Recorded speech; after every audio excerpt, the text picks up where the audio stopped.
Hi, this is Alyssa Vargas. And Claire Barrera. Today we are presenting on queer theory. It's a very complex and ever-changing theory, but that's what's so great about it. Queer theory is an especially unique theory within communication studies due to how heavily it is informed by historical and current events. The creation of queer theory was preceded by a century of events in LGBT history, only a handful of which are listed here. Let's go through some of the most significant events of the LGBT movement and queer theory.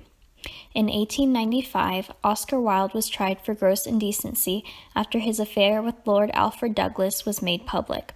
As homosexuality was a crime in England at the time, Wilde was sentenced to 2 years of hard labor in prison. He died in exile in France. In 1905, Sigmund Freud published his work, 3 Essays of the Theory of Sexuality. In it, he argued that the expression as well as the suppression of sexual activity can impact one's entire life. In 1950, the Mattachine Society, an underground national gay rights organization, was founded in Los Angeles.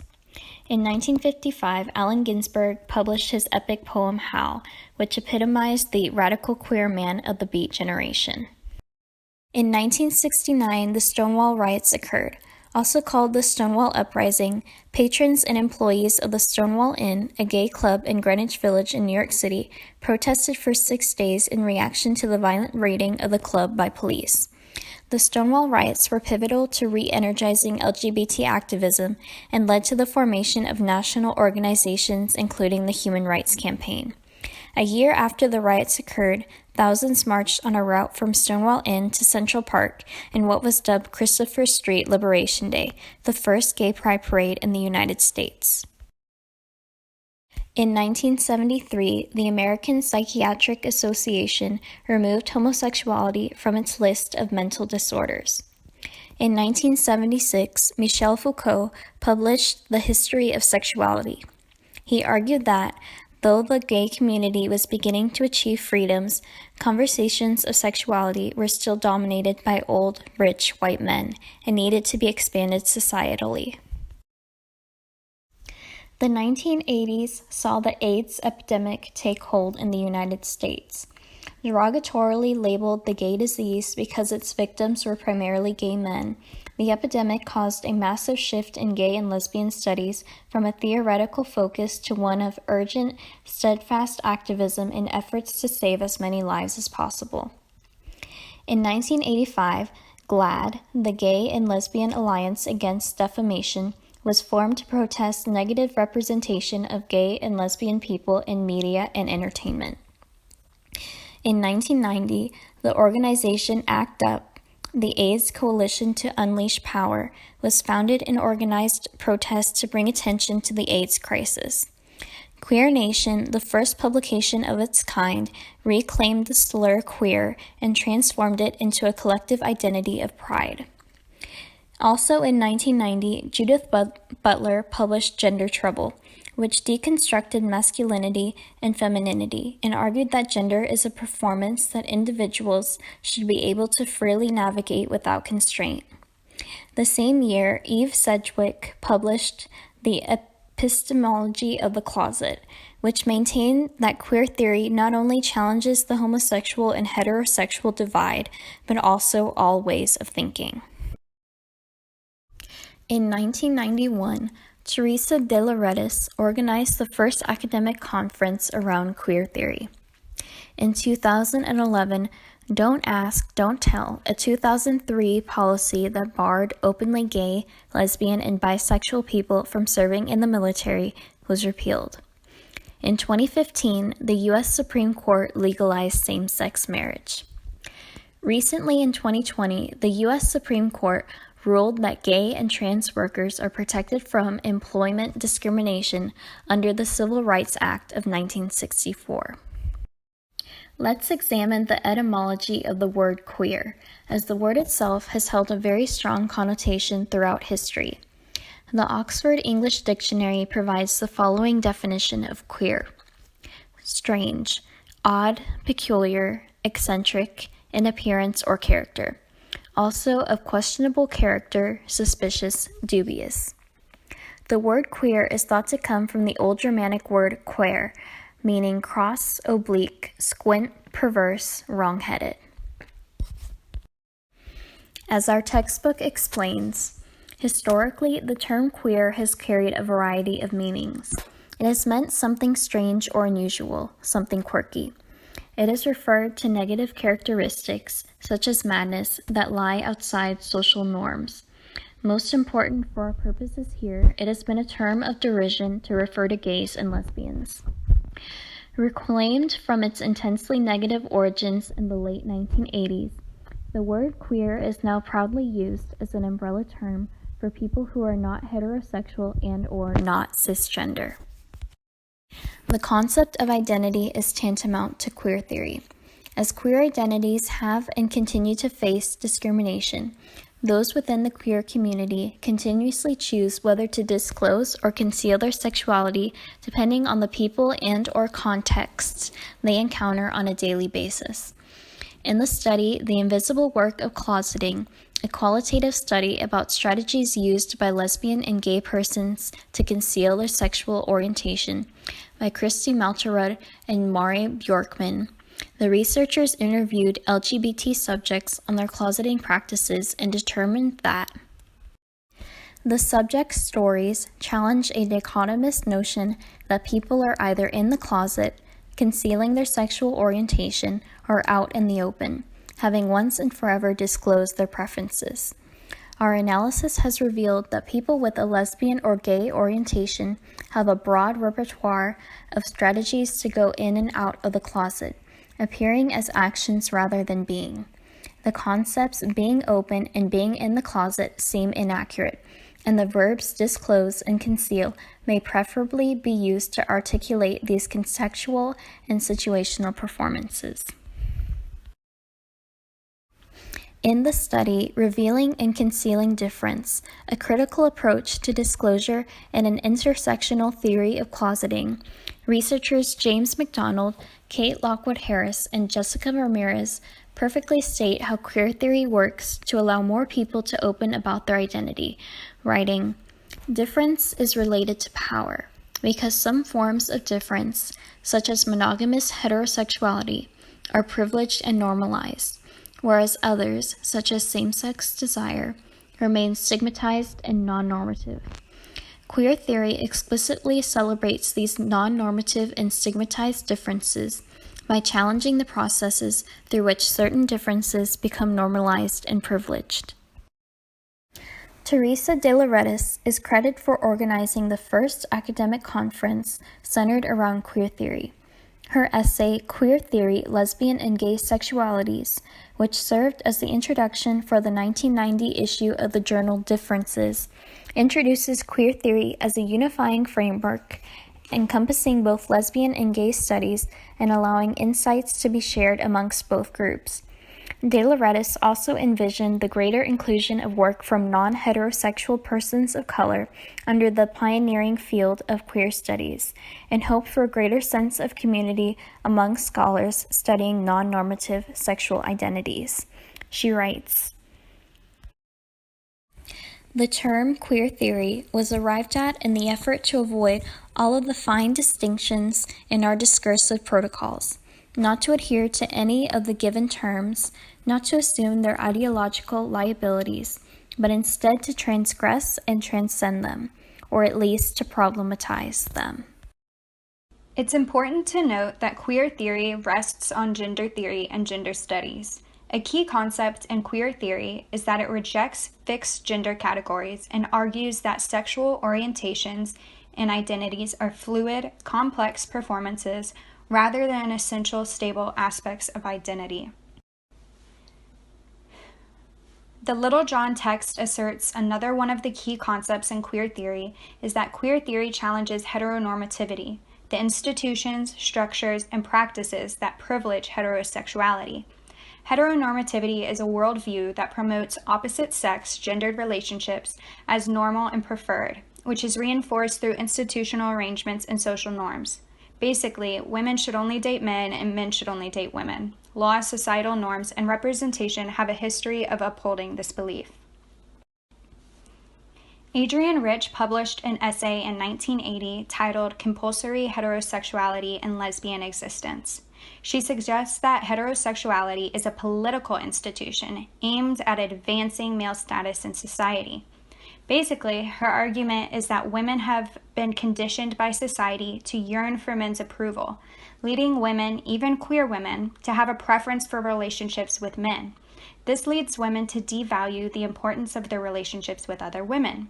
For example, there's a similar experience amongst many bisexual women, which is that we've had crushes on our childhood female friends, but we never realized it because they were girls, whereas it's quite obvious when girls have crushes on boys. This idea became so crucial to the bisexual and lesbian community that a Tumblr user at cyberlesbian made the now famous Lesbian Master Doc, which is a 31-page document designed to help women determine their sexuality by showing the differences between comp het and attraction. It's a great example of the internet fostering education and communication within the queer community. It argues that women are taught from a very early age that making men happy is our job. And when you're trained from childhood to see romantic/sexual relationships with men and only men as major life goals, how do you separate that from what you want? Compulsory heterosexuality is the voice in my head that says I must really be het, even when I'm in love with a woman.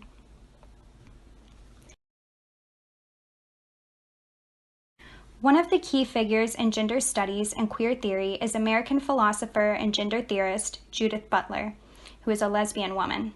Butler views gender as a performance of repeated acts rather than an innate identity. Queer, then, can be thought of as an act, a verb, rather than just a noun. The book calls it a set of actions and performances, rather than a stable identity characteristic. It's one thing to say that gender is performed, and that's a little different from saying gender is performative. When we say gender is performed, we usually mean that we've taken on a role, we're acting in some way, and that our acting or our role playing is crucial to the gender that we are and the gender that we present to the world.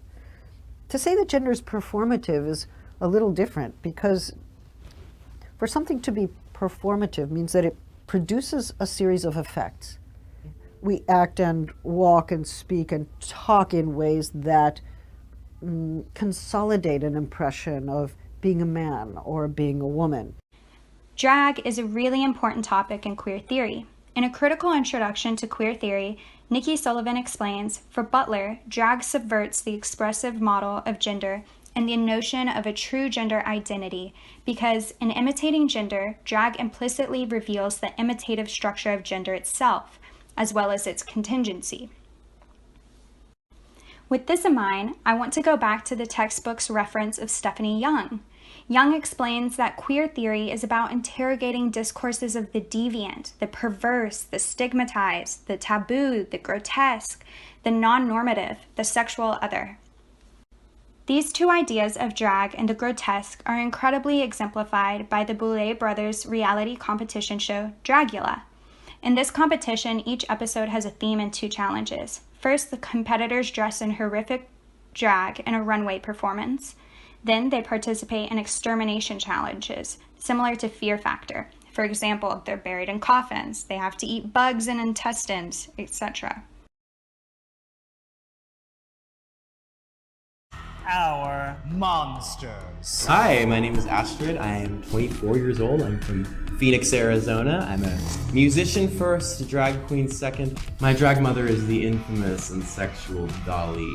I'm not trying to be this, living up to Dolly thing. That is so far outside of my goals on this competition. What Dolly does is amazing, and what I do is amazing, but they're two very different things. Somebody should watch Dragula because it really opens your mind up to all the infinite possibilities of what drag can be, right? We have every gender represented, we have every style of drag represented, and it's done in the most, I think, authentic way, which is truthfully punk.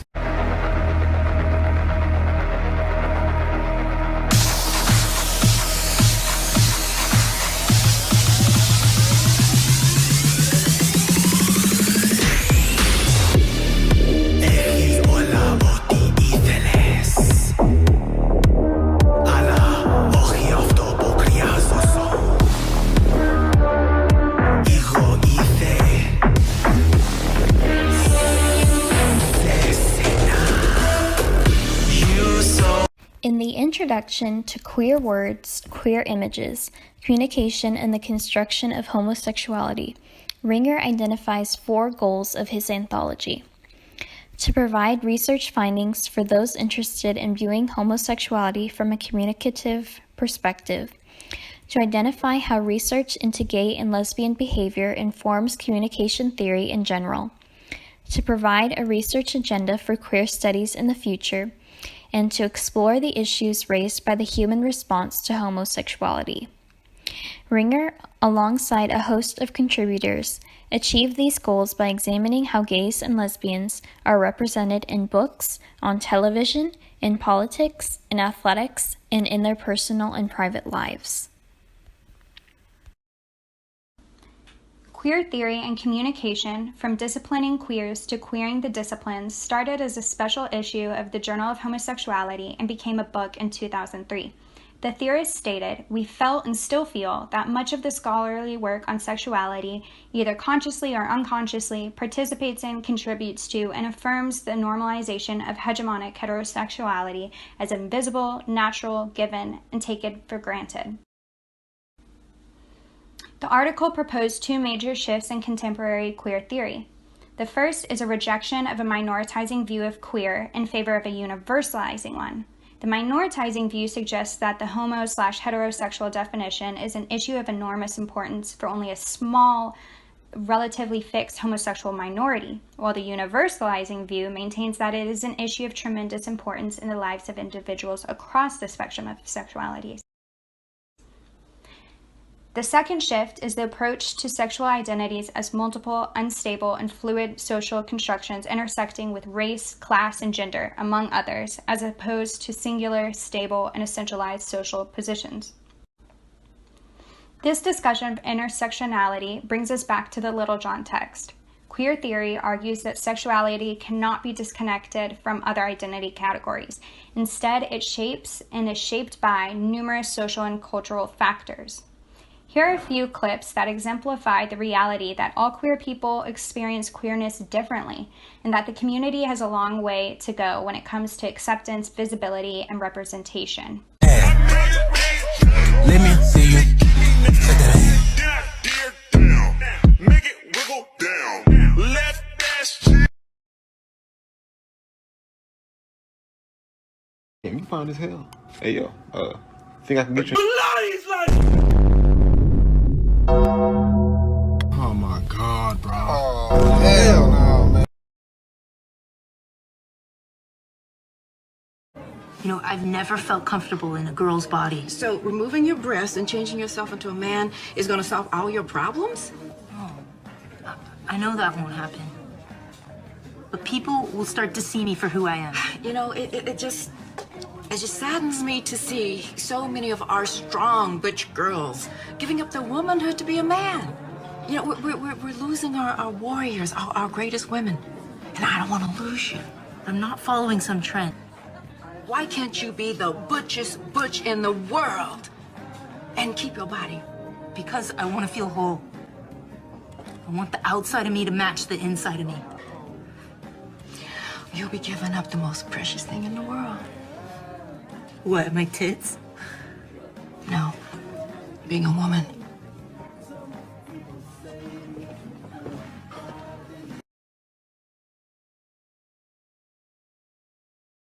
In Queering Public Address, Sexualities in American Discourse, Charles Morris III and other queer theory scholars hope to recover muted queer voices by examining speeches delivered by Abraham Lincoln, Eleanor Roosevelt, Harvey Milk, Marlon Riggs, and Lorraine Hansberry. On queer impoverishment in the media, Morris writes, "Scholars of the history of sexuality have to contend with the problems of silences. Silences created by historians' refusal to acknowledge the sexualities of the individuals they study, and silences created by authors of the documents historians use to reconstruct the past. In public address, such silences echo throughout the archives, anthologies, syllabi, reviews, journals, bibliographies, and footnotes that fail to speak. These silences need to be amplified in grading volume."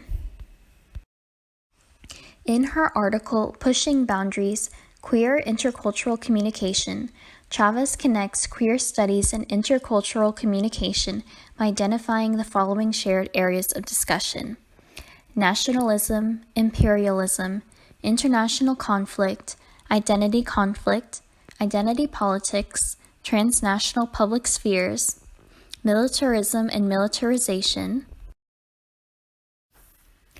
biopolitics and necropolitics, globalization, social media and representation, and dialogue.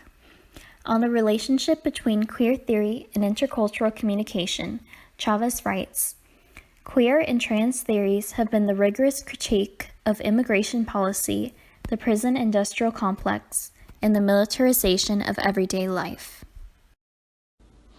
Another really important moment in queer theory was a forum in the Journal of Applied Communication Research called Queering Communication Studies. It was written by Jimmy Manning, who invited 8 academics who taught queer theory to participate in a discussion about the discipline and examine the possibilities for incorporating queer perspectives into communication studies. A common idea held by many of the scholars is that queer theory is about possibilities. It's about disrupting norms and opening our minds up to changing ideas, politics, education, identity. Queerness and queer theory are ever-changing. They're in constant flux. They're fluid. A lot of theorists mentioned that queer theory is activist-oriented, it's radical, and that we must continue to use that as a catalyst for societal and political change. Trans scholar Benny Lamaster pointed out something really important about intersectionality within the queer community and the queer theory discipline, stating that some communication research lazily collapses intercultural differences among queer and trans subjects, such that one is to assume all lesbian, all gay, all bisexual, and all trans subjects experience and navigate the same oppression and the same. Lamaster goes on to say that my gender is intersectional, my gender is felt embodied. They point out a flaw in queer and gender theory. Trans scholars and activists have long critiqued scholars' privileging of performativity over embodiment, a critical element that distinguishes trans scholarship and activism from queer scholarship and activism. This calls for a discussion on intersexuality. An intersex person is a person born with reproductive or sexual anatomy that doesn't fit the boxes of female or male. 1 to 2 out of 100 people in America are intersex. How can we assign binary gender roles to people when some people don't even fit into a sexual binary? A few scholars pointed out that the communication discipline has a long way to go when it comes to queer interpersonal and small group communication. Justin J. Rednick proposes communication research could better identify how queerness affects how we relate with others. What do queer relationships look like? How does queerness affect or intervene in connections with friends, family, and romantic partners? How do organizations structure climates that promote queer inclusivity? How do queer bodies experience health? Intersectionality was a common thing amongst the theorists. In the end, they came up with an action plan, which included applying aspects of queer theory to all of their courses, using gender-neutral terms and asking students their pronouns, decentering Western gender and relational formations, prioritizing diverse representations, but not calling them diverse, calling them wholly articulate representations. Make sure that the staff and faculty are wholly articulate, and create a safe space for queer people to thrive. In his article, The Normalization of Queer Theory, David Halperin discloses harsh criticism of queer theory. Though he's glad that the theory has opened up opportunities for scholarship on trans identities, he feels that queer theory portrays all previous work in lesbian and gay studies as under-theorized and increasingly backward, identitarian, and outdated. He argues that queer theory has been granted a rapid acceptance and respectability in the academic community that lesbian and gay studies were never afforded, and that the theory itself is so diffuse that it has lost its radicalism. He writes, "Queer is such a simple, unassuming little word. Whoever could have guessed that we would come to saddle it with so much pretentious baggage, so many grandiose theories, political agendas, philosophical projects, apocalyptic meanings.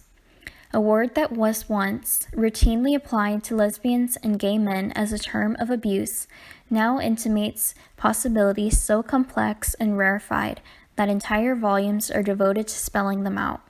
Even to define queer, we now think, is to limit its potential. In his article, We Are Here, The Politics of Memory in Narrating China's Queer Feminist History, Hongwei Bao examines what he perceives as the overshadowing of queer movements in China by the Fourth United Nations World Conference on Women. His analysis of China's disregarded queer histories provides a framework to look at the ways that Western feminist and queer movements have muted the advance of queer thought and feminism in the non-Western world.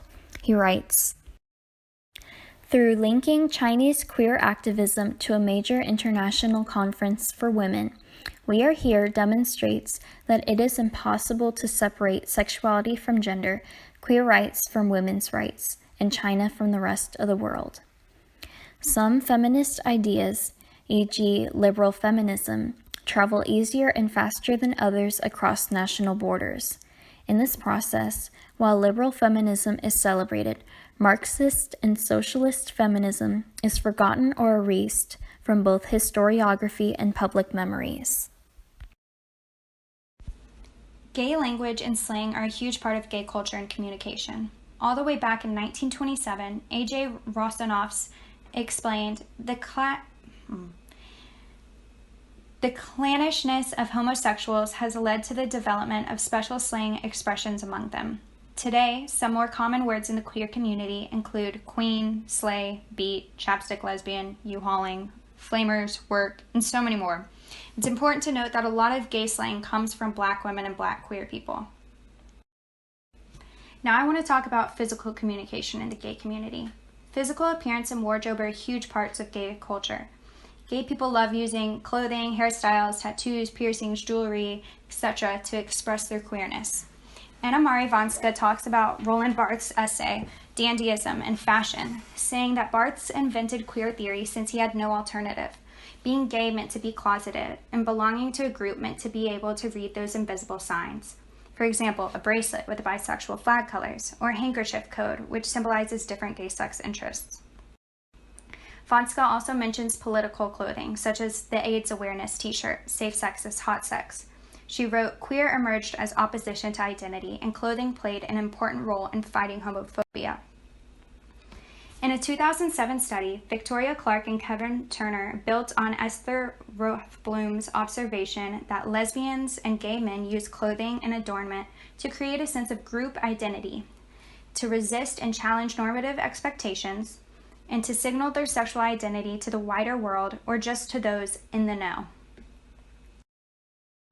Clark and Turner studied a small group of British queer youth to consider whether they felt under pressure to conform to lesbian gay appearance norms and use their clothing and appearance to actively construct and manage a visual identity as lesbian, gay, and bisexual. The study found that there were distinct lesbian and gay appearance norms. These norms center on a butch or androgynous look for women and a valorization of youth, muscles, masculinity, and a variety of gay styles for men. For example, some visual signifiers for queer women are septum piercings, flannels, vests, beanies, boots, and lesbian haircuts. Hey, excuse me. Yeah? Oh, I just wanted to say I really like your style. Are you gay? Yeah, I'm fucking gay. Are you gay? Yes, bitch. Here are some images of myself and my queer female friends. We have platform Doc Martens, tattoos, vests, muscle tank tops, sports bras, bandanas, rainbow bras, collared short sleeve shirts, light makeup, and short haircuts. And here are some pictures of my gay male friends. They're mixing ideas of masculinity by showing their muscles, tattoos, facial hair, and Western utilitarian style with femininity and homosexuality. Tiny sunglasses, bright colors, short shorts, rainbow jewelry. There's this tricky relationship with gay fashion and identity. On the one hand, we can use our wardrobe to signal our queerness to other queers, therefore making it easier to find each other and to make friends and form a sense of community and belonging through visibility. At the same time, this freedom to express ourselves can be stifled, as a lot of us feel a pressure to conform to these standards in order to fit in. The participants in Turner and Clark's study discussed how queer people who don't conform to queer aesthetics can be made to feel like outsiders in queer spaces. One of the participants in the study, a 22-year-old lesbian named Martha, said, "You see girls walk in and they've got a nice girly top on, long hair and makeup, and the dykey lesbians in the corner gasp, 'What's she doing here?'" I don't look queer, and if I don't look queer, then I don't feel queer. If I don't look queer, then I'm not queer.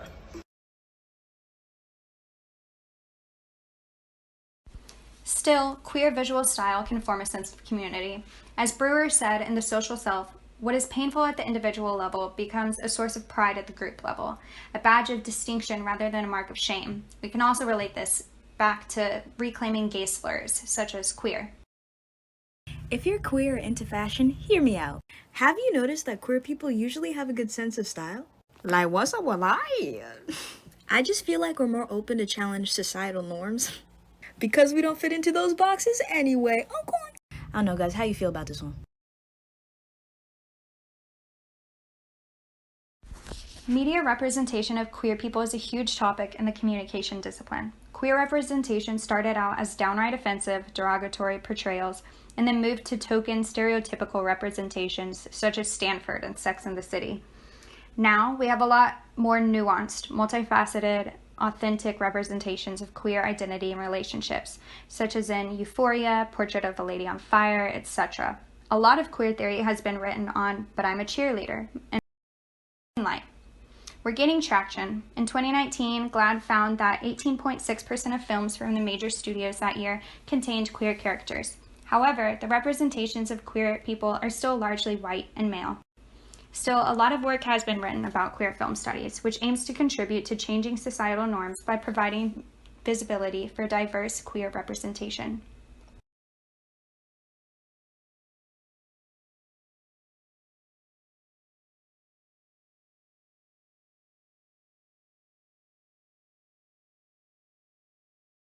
He goes, "No, you not girl, you boy." And I'm like, "Mom, boy, girl." And she goes, "No, you boy, you lucky, because boy is good and girl is bad."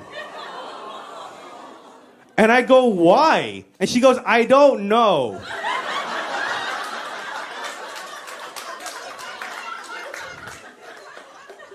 This is going on for like 45 minutes. Born, boy, break. You're just yelling at each other. And then eventually I get through to her a little bit and she goes, "Okay, I understand, but to me, I still see you as boy." And I go, "Okay, Mom, you see me as boy. I sad. I kill myself." And she goes, "Oh, you girl." I'm like, "Yes, Mom. I'm girl."